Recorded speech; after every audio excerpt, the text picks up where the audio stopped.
ni nee naa ñoo bokk réew mi ñu ni nee naa nanu yaatal géew bi.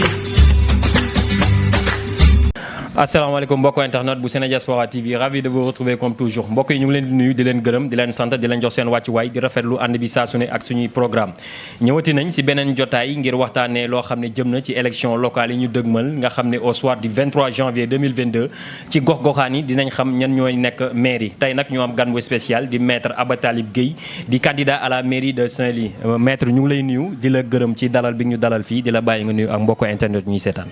maa ngi leen di nuyu di leen dalal di leen sant ci privilège bi ngeen ma defal dikk tey jii fa seen waxtaan ak man di ci profiter ci opportunité bi nag di souhaiter mes meilleurs vœux jàmm ci Sénégal prospérité ci Sénégal mais tamit di ñaan yàlla jàmm jooju ak prospérité boobu yàlla bu ci benn gox ëpp leen dara.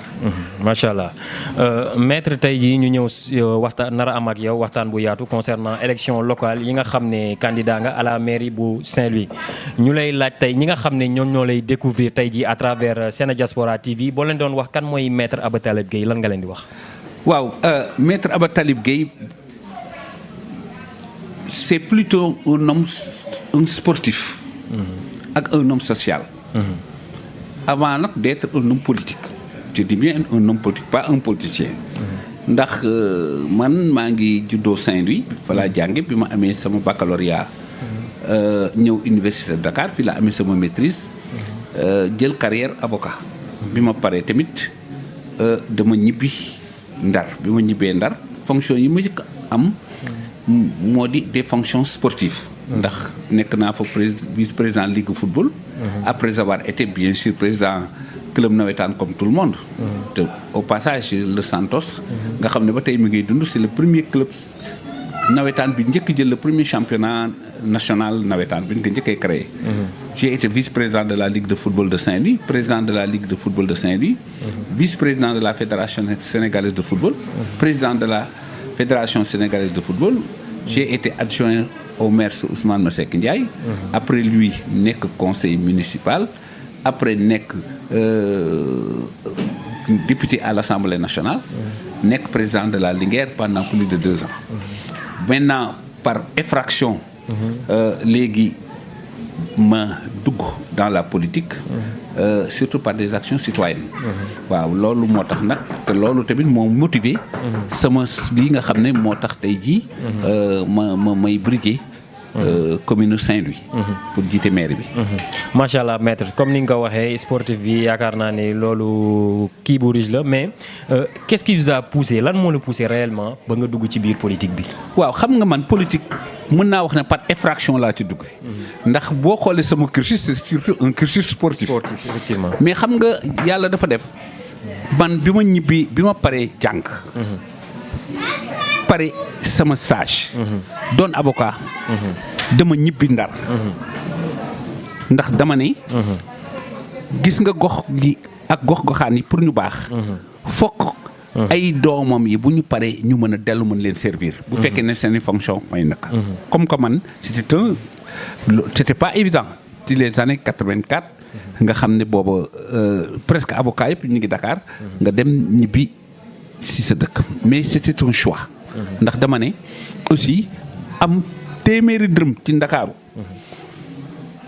am ñaar fukk ca Ndar moo ma gënal ba pare ma séddoo ko waa Ndar donc c'est comme ça laa dooroon après xam nga le sport mène à tout ndax da nga la jox popularité bi nga xamee ne nag aussi Ousmane Masseck dafa ñëwoon bi nga xamee ne Ablaye Wade moo ñëw au pouvoir ba nga nekk maire Saint-Louis dafa ma copté woon en tant que membre de la société civile. alors bi ma demee gis di waxtaan jigéen ñi gis cette souffrance loolu moo ma ci dugaloon ba mujj j'ai créé presque 300 groupements féminins. jigéen ñi jàppale leen une mutuelle d'épargne et de crédit. ak zone yoo xam ne di seet les zones les plus défavorisées bu nu manqué ndox bu nu manqué courant. un peu contribuer par rapport ak Saint-Louis li ma ko jox. mais boo gisee nag léegi ma ancré wu. ba ne par exemple la mairie de Saint-Louis c'est parce que dafa am lenn gis nga nit ñi fokk ñu gëm un leadership local. moo di lan est-ce que dañu war continuer pour maire dëkk yi jël ay nit ñoo xam ne amuñu kër ca dëkk ya bu ñëwee yi ñi ci ëpp hôtel la duy dal duñu leen gis que les veilles des élections 3 mois avant dégg nga fayuñu fa impôt amuñu fa kër ba mën fay la taxe électricité c'est-à-dire contribuer wuñu ci budget bi c'est-à-dire ay par seen ay wax dong ñëw ne léegi nan leen jox dëkk yi et pire que ça du nu mën a ñëw dëkk ba lu dul samedi ak dimanche bu nu amee temps ñu ne nag léegi man ne déedéet mais marché yu bon yi mais ñun la ñoo koy subir sunu hôpital bee nga xam ne malade boo bëgg jël ne ko fa kaay ma yóbbu la fa mu ne la bu ma fa yóbbu bu desee non parce que c'est la catastrophe boo demee dégg nga problème d'assainissement gis nga sunu problème mu pêcheurs yi au niveau de Guet-Ndar dégg nga problème yi nu am avec les contrats mauritaniens sunu érosion côtière yi bi sunu bël bi bu nu seetee donc en définitive étroitesse dégg nga périmètre communal bi bu ñuy seet Ndar doon mag mu muuti c'est-à-dire foo lamb rek mu metti alors à partir de ce moment nag kan la interpeller d'abord mais ñun ñi choisir dëkk fa ñun ñi choisir ne dee moo nu fay jëlee donc est-ce que on doit continuer à laisser la place dégg nga ci ñooñu mais je dis non alors mais démarche yi dañu bokkul ndax man la liste bii nga xam ne man moo ma porté c'est une liste boo xam ne c'est une liste citoyenne boo xam ne ñoom aar lu ñu bokk ak des blogueurs yëpp ñoom ñoo décidé après 30 mois yoo xam ne depuis lors on porté les problèmes de Saint-Louis dégg nga non seulement par des actes par di wax mais aussi par des actions bi mbas mi amee ñoo dem wuti suñu ay gaaw yëpp même bi nga xamee ne examen yi dañu am dégg nga brevet ñoo dem jël lu mat 3000 masques dem yóbbul ko IA pour mu jox ko élèves yi bi ñuy xeex stade bi ñoo jóg bi ñu bëggee soppi turu avenue yi pour tuddee ko ñeneen ñoo jóg problème yi donc lorsque problème mu bango bi jóg donc pendant 30 mois ñu doon discuter wax ne dégg comme que maire bi moom nee na ñun tekkiwuñu dara lu ko neex def ñu ne léegi ñun dootuñu seetaan donc ñun ñi nga xam ne ñoo ñëkk ci dëkk ba dañuy dem nag dans une démarche citoyenne mais malheureusement on a été rattrapé par ce qu'on appelle les coalitions politiques ndax xam nga après Yewwi Askan Wi dafa ñëw Wallu Sénégal nga xam ne les politiciens yi ñu amoon ci sunu biir dañu dem au niveau de ces coalitions et on a dit que ñun duñu bokk ci benn coalition politicienne parce que en fait li xew mooy lan boo xoolee Yewwi Askan Wi dañu wax ñoom nan ñoo ci nekk Khalifa Sall Sonko ak loolu ñoom ñoo def seen coalition ni dëkk bu ne dañuy seet kan lañ fay teg mais kooku ñoom bu ñuy teg nanu dem ci seen dëkk bopp wante coalition yéenay xool dëkk ba ni ñun ñoo xool ki ñu fay teg pourquoi parce que vous avez des calculs pour 2024 ñun on a dit que ku ne fa nga nekk fa nekkal ci Macky nekkal ci Sonko nekk où tu veux pour 2024 mais ñun bokkuñu agenda parce que ñun on ne vise pas pour agenda 24 ñun suñu problème mu Ndar la bu 2024 nag ku ne seet fa nga bëgg nekk mais le problème de Saint-Louis c'est ensemble ñun ñuy subir dégg nga affre yi vivre Saint-Louis difficile ñun ñoo war jël dëkk bi c'est dans ce cadre que ñoom ñoo ma proposé la différence c'est que gis nga candidat yeneen yi ñoom dañ leen tànn ci seen ay coalition ku si ne ñëw ne kat man maay waaja kaay leen jàppale ma ñun nag Ndar c'est au niveau des autochtones yi fa nekk ñoom ñoo dajal seen bopp dégg nga ne ma maître kaay yow lañu wóolu pour nga jiite xam nga jiite ak ni man la kaay leen topp ma du benn vraiment te yaakaar naa ne doon wax nga fi ay jéego yoo xam ne def nga ko ak ay difficultés yoo xam ne askanu Saint-Louis ñu ngi koy jànkonteel léegi la question suivante mooy je pense que ni campagne bi démarré na comment vous comptez mener votre campagne électorale au niveau de Saint-Louis xam nga boo seetee dafa am atu boo xam ne candidat yi nga xam ne peut-être à part le maire qui était là dégg nga xam ne moo doon maire lui il doit rendre compte waaw kenn waxu ko programme moom dafa war a wax li mu nu diggoon pour ñu jox ko Ndar ndax def na ko wala defu ko ñu sanctionné ko positivement wala négativement pour man si j'accepte la candidature parce que pour man mën nañ am Ndar bu gën par rapport ak lii nga xam ne moom la fi def léegi problème campagne bi nous boo assister actuellement à la pré-campagne qu'est-ce qui se passe le samedi et le dimanche vendredi samedi dimanche les autres candidats ñoom ñëpp kenn dëkkul Ndar Dakar lañ dëkk donc bu ñu ñëwee considérer sa stratégie mais li ci ëpp moo di daanu jël ay oto fu nañu dugg fa def tentamar majorité bi loolu la ñuy def quoi dootuñu xool ki feebar duñu xool ki nga xam ne waxtu julli wala loolu nous avons dit non parce que xam lu tax ñuy def bruit boobu pour nit ñi xam lan man je suis incrusté dans le tissu dégg nga parce que depuis 1984 laa installé Saint-Louis jaar foofu yëpp donc jeunesse bi màgg ak man ensuite j'ai une fonction éminemment sociale parce que avocat la xam nga dans une ville comme Saint-Louis yeesaa yi bu dul woon les contrats dana metti parce que ñi lay dul fay moo ëpp ñi lay fay donc à partir de ce moment bi ma nit ñi ne comment dirais-je yaay sunu candidat donc le reste c'est d'aller vers les Saint-Louisiens d'aller dans leur maison d'aller dans les quartiers yëgal leen ko ne leen kat bari na ci ñoo xam ne ci ñun nee nañ kat man naa samp pour nekk candidat ndax léegi ndax loolu nangu ngeen ko ndax ci seen baat laay waxee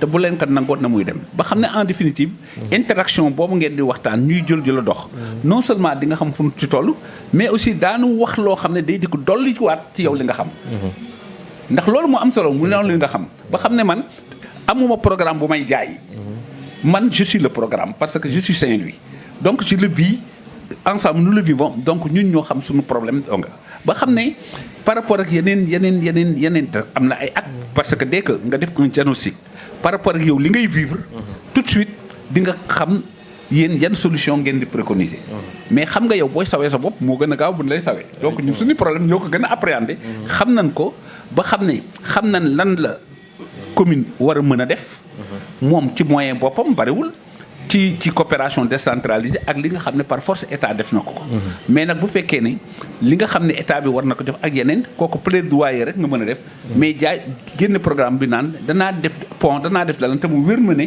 par exemple le budget commune Ndar nga xam ne war na yokk 2 milliards la mënul sax def 1 kilomètre de goudron boo waxee ne naa tëli fii tëli foofu xam nga booba da ngay nax nit ñi ak wax loo xam ne mënul nekk vraiment wax nga ko lu am solo sa stratégie de campagne mu yaakaar naa ni c'est stratégie bu am solo la te bu aussi bu mûr la léegi sa programme boo ko doon wax waa Ndar tey ji ban programme nga leen di jox boo xam ne ce sera un programme solide boo xam ne programme boo xam ne ñoom tamit nañ ci gis seen bopp.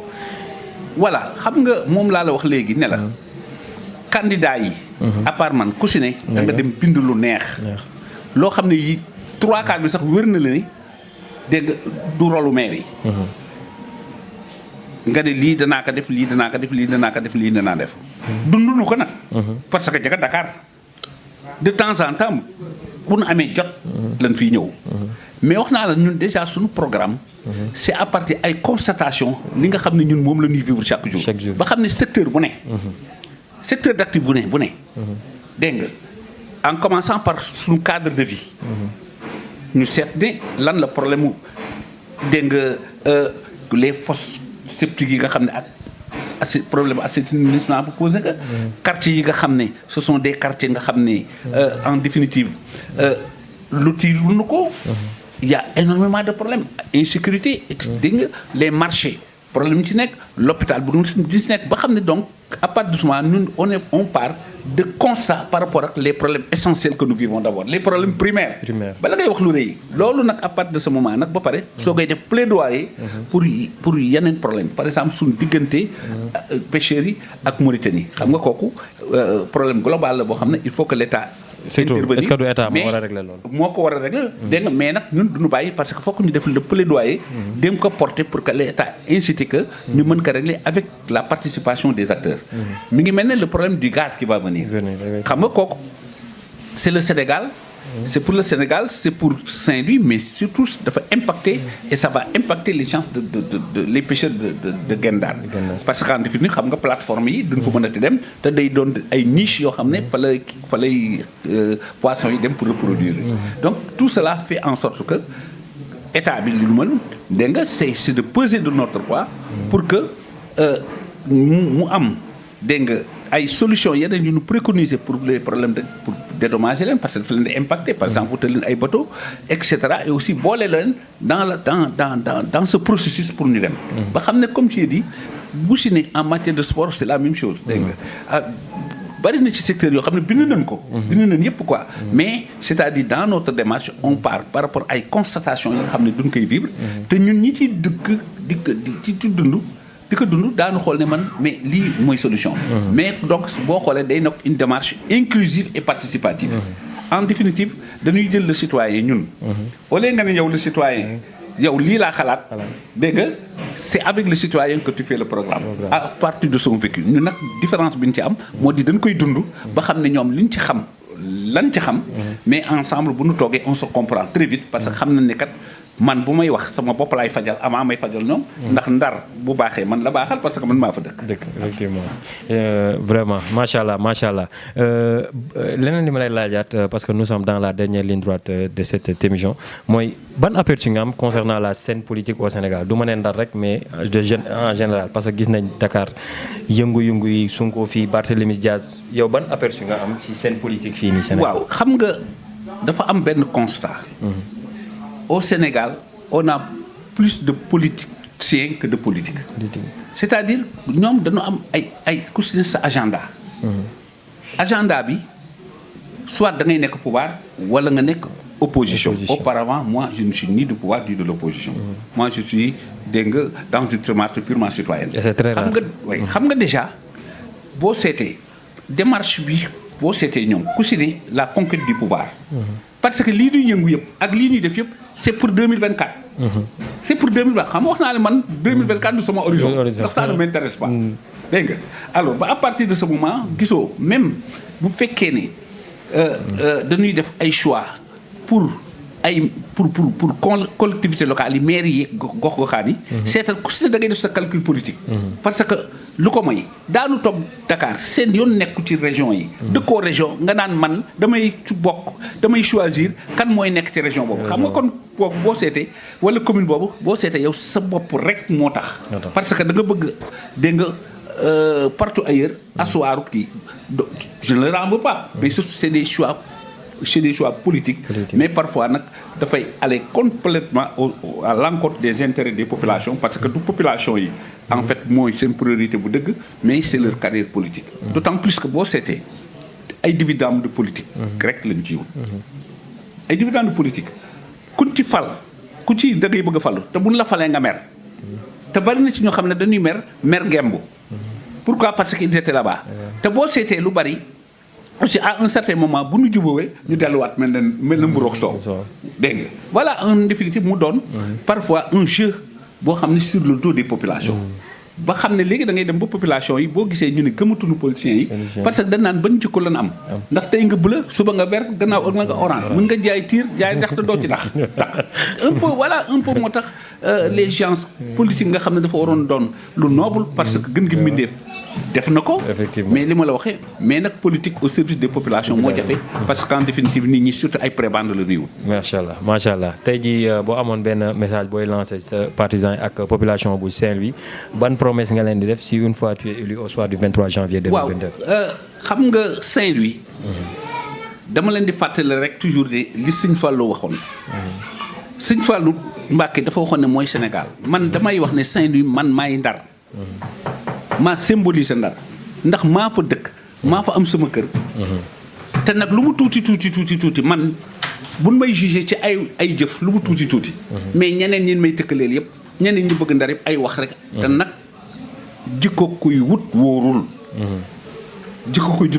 dëkk boo ko bëggee da ngay continuer d'abord am fa kër. di fa ñëw. ku dee nga ñëw. ku feebar nga ñëw mais doo làqu Dakar toog. ba mu des ñetti weer ci élection nga ne maay mbër mi nan ñëw nan ma teg kon daal Saint-Louis nañu xam ne. man maay le candidat des Saint-Louisiens. te nekkoon ci démb nekkoon ci tey. fañ si nekk suba ak lu mu mënti am. kon man ànd ak man ñu defar Ndar. dégg nga moo gën a wér. macha allah kàddu yi rafet na te cohérent na te pertinent na tey ji sa kàddu gu mujj tey boo doon wax sa kàddu gu mujj ak tamit lan nga xam ne bëggoon nga ko wax te tamit te laajuma la ko. waaw non yow sa laaj bi matal na. ndax man boo ma waxee ci waxu Ndar laaj ma ci waxu Ndar ba ma wax la ci li nga xam ne. moo ci sama yéene rek déjà mat na. léegi nag li may ñaan. moo di jàmm ci réew mi. surtout. jàmm ci élection yi te population yi tamit nañu xam ne ku la xeexloo yow la xeexloo njabootam ma nga làq ca këram dara jaru ko fi parce que en fait élection yi ñu jëm ak élection toujours ki war gagner toujours mooy la démocratie sénégalaise c'est le peuple sénégalais moo ci war gagner waaw dafa war nekk une bataille d'idées une bataille d'opinion ku si ne wax sa xalaat ni nga ko gisee nga bàyyi nag le citoyen sans nga gerka sans yu mënti doon mu xool conscience su boppam seet ba xam li mu bokkandoo gis li mu bëggandoo dégg yépp kan la mën def confiance pour que muy gox-goxaat yi muy ji Sénégal pour mu mën jiite. macha allah mbokku internautes yi yéen a ko déggandoo tey ji maître Abba Talib Gueye lañ ñëwoon seet si am ak moom benn entretien exclusif ñoo ko déggandoo kàddu yi rafet na te am na solo te li wolof Njaay di wax juddoo ci dëkk bi tekk ci dëkk bi moom moo ko gën les candidats sont nombreux mais moom li ngeen ko waxee Saint-Louis la juddoo Saint-Louis lu mu guddi Saint-Louis lay des te yaakaar naa ne loolu c'est très rare dans la scène politique message bu mu lancé dégg ngeen ko non violence nañu dem voter ci jàmm élection yi dans la transparence ku yàlla dogal ne au soir du 23 janvier yaay falu nga xam ne noonu la ko yàlla dogalee et Sénégal jëm kanam di leen jox dig daje très prochainement ñu demaat seeti beneen candidat ci beneen jotaay concernant les élections locales ci Sénédiaspora TV jërë ngeen jëf. ñu ni nee naa ñoo bokk réew mi ñu ni nee naa nanu yaatal géew bi